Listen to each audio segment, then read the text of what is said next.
قومی cricket team کے all rounder عماد وسیم نے کیریئر کے دوران اچانک انٹرنیشنل کرکٹ سے ریٹائرمنٹ کا اعلان کر دیا۔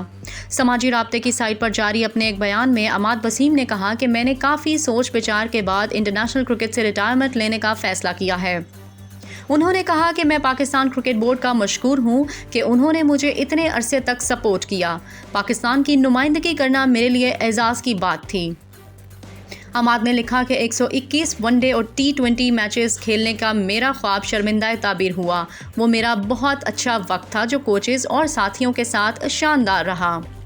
آل راؤنڈر نے پاکستانی شائقین اور اپنے مداحوں، دوستوں، فیملی کو سپورٹ کرنے پر شکریہ ادا کیا اور کہا کہ یہ سب کچھ آپ کی وجہ سے ہی ممکن ہو سکا۔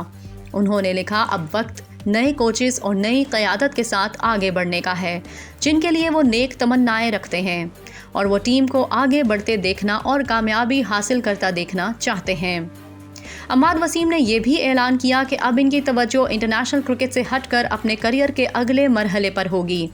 پاکستان کرکٹ بورڈ نے جواب میں ملک کی نمائندگی اور کرکٹ کی خدمات کا اعتراف کرتے ہوئے عماد وسیم کا شکریہ ادا کیا اور ان کے مستقبل کے لیے نیک خواہشات کا اظہار بھی کیا۔ پاکستان کرکٹ بورڈ کی مینجمنٹ کمیٹی کے چیئرمین ذکا اشرف کا کہنا ہے کہ عماد وسیم پاکستان کی کرکٹ میں ایک قیمتی اثاثہ رہے ہیں۔ وائٹ بال کرکٹ میں ان کی کارکردگی ٹیم کی کامیابی میں اہم رہی ہے۔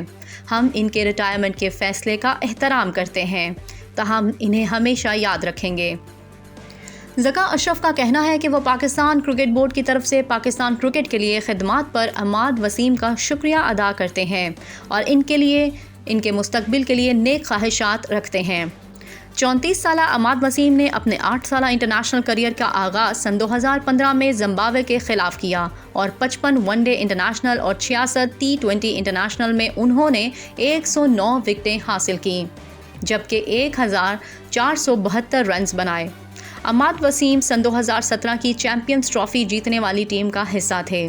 اس کے علاوہ انہوں نے سن 2016 اور سن 2021 کے T20 ورلڈ کپ اور 2019 کے عالمی کپ میں بھی پاکستان کی نمائندگی کی، تاہم گزشتہ کچھ عرصہ سے خراب کارکردگی کے باعث انہیں ٹیم سے ڈراپ کر دیا گیا تھا۔